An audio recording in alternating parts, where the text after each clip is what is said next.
This year, I quit trying to get my books traditionally published, and today we're going to talk about my reasons why. If this is your first time here, hi, my name is Caitlin Duncan, and I'm a hybrid author, which means I have both traditional and self-published books.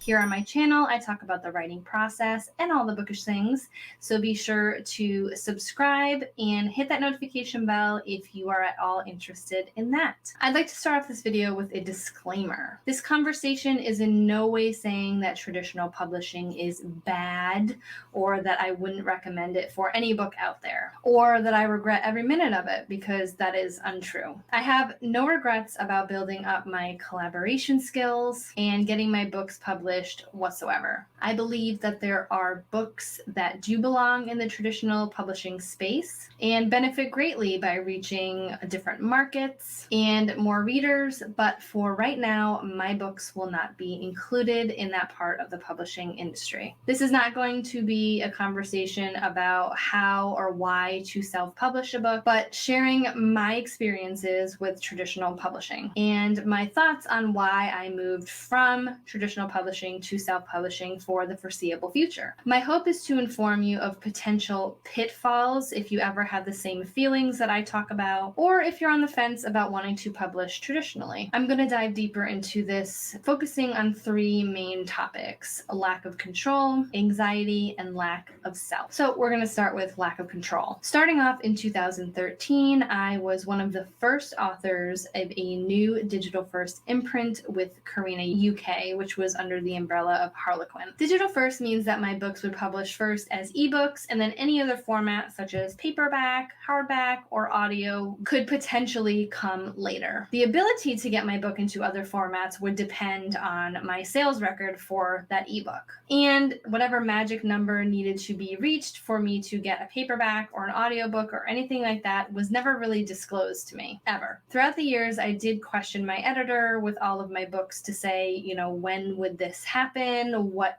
sales numbers do I need to reach? And was quoted this reason over and over again without any specifics. So I thought to myself, okay, how do I increase sales so that I could potentially get my paperback? Because that was my dream, is to literally hold my book in my hands.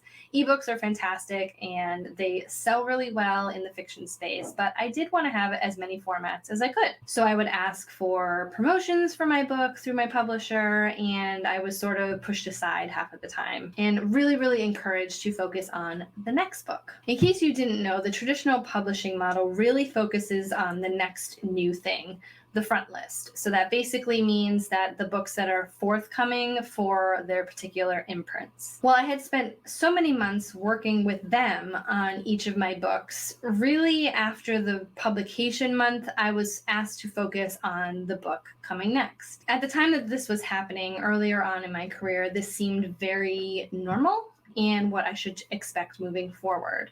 But as writers, we do have attachments to our books. So I would at times try to reel in my editors. I would say, hey, what about that book that I published last year? Is there a way that we can add a promotion, or I can do something to find new readers for this book? The one that I worked on my lunch hour for like about 3 months while I was working full time, 60 hours a week. And a part of traditional publishing that some aspiring authors don't know about is that when you sign the contract, you are now on someone else's deadline until that contract is up. And that usually doesn't lend itself to be in your favor. It's said that traditional publishing takes so long, it can take 18 to 24 months to publish a book after a contract is signed. But usually that is with a debut novel or a first book. And most of the time with debut novels, this can take an author years or even decades to create this book. But once you get that publishing deal, you're on the roller coaster ride of traditional publishing, where you are out of control when it comes to when the next book is needed and when you need to write that book and edit it for publication. And once you are sort of on that conveyor belt of publishing and writing and then publishing some more and then writing some more, you do have to perform, or else you may be considered a failure when it comes to your specific publishing house. And that can ultimately ruin an author's career. Now the window is more narrow for you to take a book idea, write it, and edit it for your publishing house before you become obsolete if you don't work with their timeline. Sure, you can ask for extensions. This has been done before by many different authors. Now, not once in my career did I ask for an extension for any of my books. I was terrified that I would be considered not a writer or a failure according to my publishing house because I could not perform. But if you are currently feeling burnt out and in a traditional contract, please, I recommend asking for an extension. That time difference is worth its weight in gold for your mental health and for your physical health. I really wish that I would have made a better schedule with my editors up front and not just went for the schedule that they had for me, but that also led to my lack of control. Speaking of editors, in my time that I was with Carina and ultimately HQ Digital after HarperCollins Publishers purchased Harlequin, I had about 5 or 6 editors in 7 years.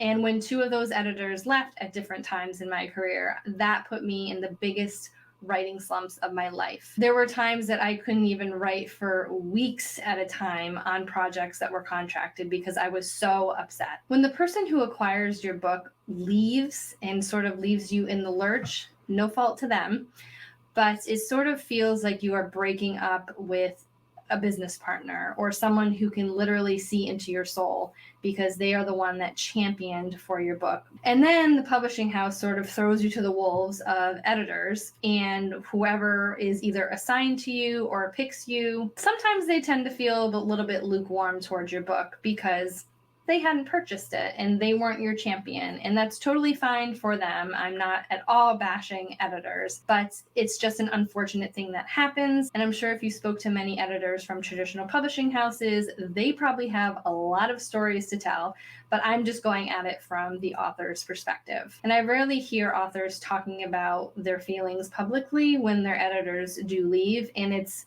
very unfortunate, and a lot of authors do feel similarly, at least the ones that I've spoken to. And another thing is when it comes to marketing with traditional publishing houses, a lot of authors, the mid-list authors especially, get a very, very small promotional budget. So all of my books were on NetGalley, which is fantastic for getting early buzz for your book and early reviews. And I had tweets go out and posts from my publisher before and after launch. I never really had a big push for any of my books that I didn't research and pay for myself. Now, at the time, I happily did this. What I found out very quickly after traditionally publishing my books is that many authors pay for their own marketing. This is some sort of a rumor that goes around that you don't have to pay once you are a traditionally published author, but you do. And I was happy to do that. And I researched my own promotional opportunities and paid for them myself. Most of the time, those were virtual book tours, which either took place on blogs or Instagram, Facebook, YouTube, etc. When I was going to publish Wrapped Up for Christmas, I finally had the opportunity to get my book in paperback and audiobook. And I have to say, I was thrilled and over the moon at the prospect of it. Knowing that Christmas books or holiday books usually only sell 3 to 4 months a year around the holiday season, I dived into Facebook ads. So I went with a fantastic author and marketer who was really good at Facebook ads. And I was happy to go with an author as well because they understood how to sell books and they understood the audience. She really knew her stuff. Every single month that I used her, my sales covered her fee, my budget for the ads, and then some. That book sold incredibly well for an entire year. Yes, people in April and May the next year were still buying a Christmas book.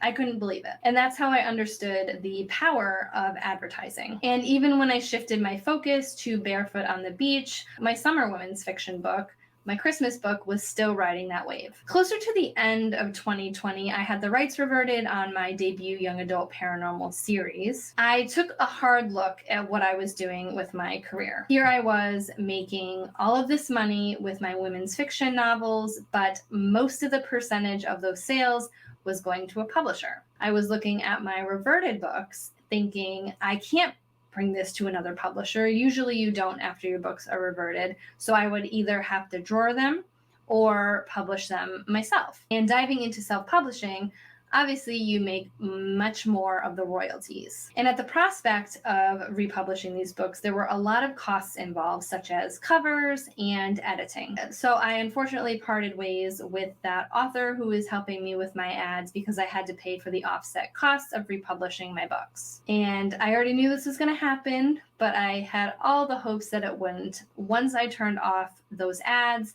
my sales started to tank. I realized I didn't want to make money for a publisher while using my own money, and they were taking a percentage of my book sales due to the ads that I was spending the money on. And that really was the first step for me to find my independence as an author and also taking back my control. Moving on to anxiety. Now, when it comes to anxiety around my author career, I honestly didn't even know it had to do with my author career until I started to take a step back. For me, it really manifested with that lack of control, but a lot of it had to do with lack of communication. As I've never had an agent, I had direct contact with my editor, and that was the only way that I could figure out what was happening at the publishing house. And most of the time, if I had any questions, I had to wait for answers. And wait, I did.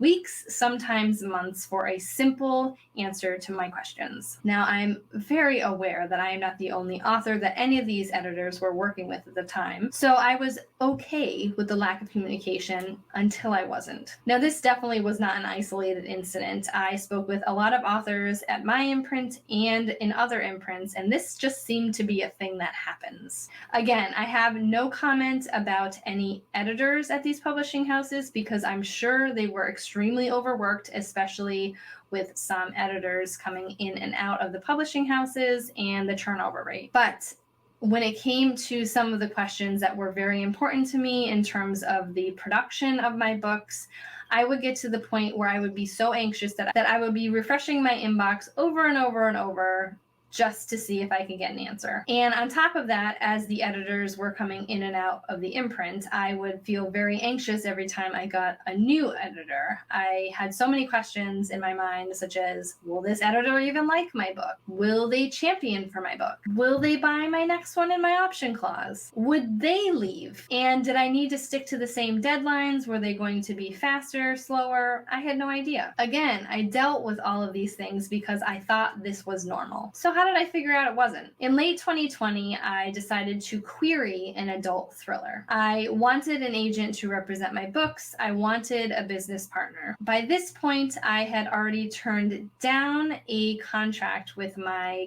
current publisher for 2 more women's fiction books because I really wanted to focus on getting an agent and start to work into the adult thriller genre. And it's really difficult to get an agent with books that are already purchased or already in the process of being part of an option clause. Querying was another huge point of anxiety for me, as we authors do impatiently wait to hear back from agents to see if they want to read the full manuscript or if they want to sign you. But here's the kicker. In between turning down the contract and querying my book, it was about 4 months, and that anxiety returned immediately once I started querying agents. I hadn't had that feeling in those 4 months. And this was strange for me as I was starting to realize that this anxiety was tied directly to my career and a lack of control over it. Now, as I was thinking about releasing my debut trilogy again, republishing those books, I started to feel that independence when it comes to self-publishing. There's no one I have to answer to, so it was all up to me, and it really felt nice. I no longer had to wait for someone to tell me when my cover reveal was or if they wanted my option book, which sometimes could take weeks or months. Which is also why several weeks ago, I finally pulled a full submission from an agent who had my adult thriller. I'm planning on going into that story another time, but we'll stick with the more broad topic for today. Moving on to loss of self. This is something I've experienced a lot more recently as I've gone through edits with a freelance editor versus an editor at a traditional publishing house. The point hit me over the head after I had a conversation with a reputable editor at a publishing house. So I had submitted, along with agents, I submitted this adult thriller to other publishing houses that took unagented submissions. And this editor is the head of the editing department, and she wrote me a phenomenal email outlining what she loved about the book, but the things that would need to change if they were to purchase it. And I received some feedback from agents, and they were sort of all on the same page. A character trait was called into question from several different people. It wasn't a very commercial trait for a main character, and their hope was that she could be more likable and relatable for the book to sell. And as I had been working with a freelance editor for the book that I published, my debut novel, 7 years ago, more than 7 years ago now, that's when I realized the different editing styles between freelance editors and editors who worked at a traditional publishing house. Over the years, the feedback I've received at the traditional publishing houses was very much developmental in style, gearing my story more toward a clear genre, thereby making it more commercial for a broader audience, which is essentially their type of publishing. Again, there's no issue with that. Trad publishing is in the business of profiting from its authors, and commercial books tend to sell better. But now that I've worked with different freelance editors more independently, I found the process to be much more freeing. The feedback from them have been geared more toward clarity than commercial. They take the book that I created and they help make it shine, not specifically change it. And I know a lot of uninformed authors love the excuse of editors changing their vision for the book, which is why they would never use an editor, thus giving them the reason to never use an editor. Please don't. Please don't. But in either scenario, with a freelance editor or at the Trad imprint, I've never been forced to change anything. I made those decisions myself based on their feedback. But over the years, that sort of led to this loss of self. I felt like I got to a point where I was programmed, in a sense, to edit my books this way, looking at them through a commercial lens. And looking back at some of my books, I felt like I lost my passion in the middle of the process of either writing or editing these books because I had that specific lens. Now, some authors say that's part of the process, but I certainly have not felt that way with any of my indie books.